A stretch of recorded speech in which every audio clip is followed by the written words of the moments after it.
for the first few years, all I remember was you're a pastry chef. I didn't learn your history until later. So you start cooking at 14, basically professionally, right? Could give us your 15. Okay, yeah, get us from 15 Braintree back to where we are. Okay. Your call, yeah. Okay, so you just want basically my culinary you go to career. Culinary school. You go to Vegas. Tell us that story. Okay.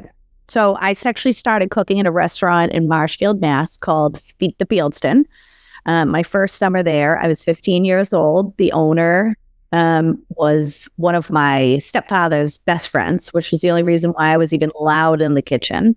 And it was a summer job, and I loved it. And I went back the following summer, and that was actually how I was able to apply and qualify to go to CIA, because you needed at least 6 months of culinary experience. So I did that. And then I went to Culinary Institute of America in New York from 2003 to 2007. Hyde Park, New York. At that time, that was the only fully functioning campus. They also had Napa Valley, but at that point, it was just like a wine program. And graduated with my bachelor's 2007, moved out to Las Vegas, worked in several casinos and a restaurant out there. Had a great time in Vegas. Highly recommend at the age of 21 years old. It's a life-changing experience. And I was out there for a year and a half.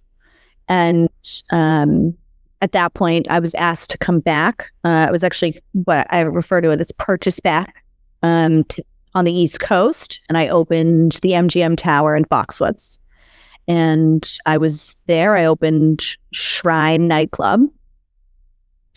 I stayed and did that for a year and a half and then left. And that's when I ended up at Pan de Mignon Bakery. When you make that shift to bakery, were you like done working on a hotline? What was the impetus there? I was tired. Yeah. And I was not losing steam with culinary, but I just needed a change.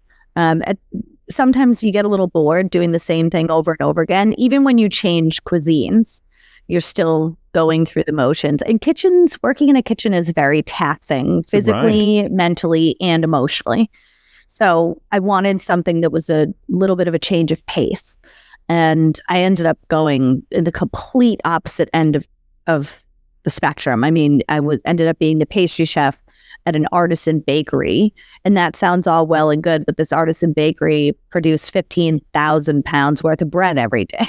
It's incredible. Yeah, this wasn't you doing, happy birthday piping on some supermarket sheet cakes every day. Correct. So I went basically, but it was different. So there's a recipe for everything and you have to follow it and you have to teach yourself to be patient, even though you're doing, 500 scones in a batch. It's still science. And I enjoyed that. And for years, actually, I kind of flip-flopped back and forth between culinary and baking and pastry. And that gave me peace of mind. It was like, okay, I'm feeling a little burnt out. Let's switch it over. Okay, this is boring. Let's get back into the exciting half and just go back and forth. And were you getting to do the purchasing and sourcing and costing side at this point, or that comes later? That happened a lot in Connecticut.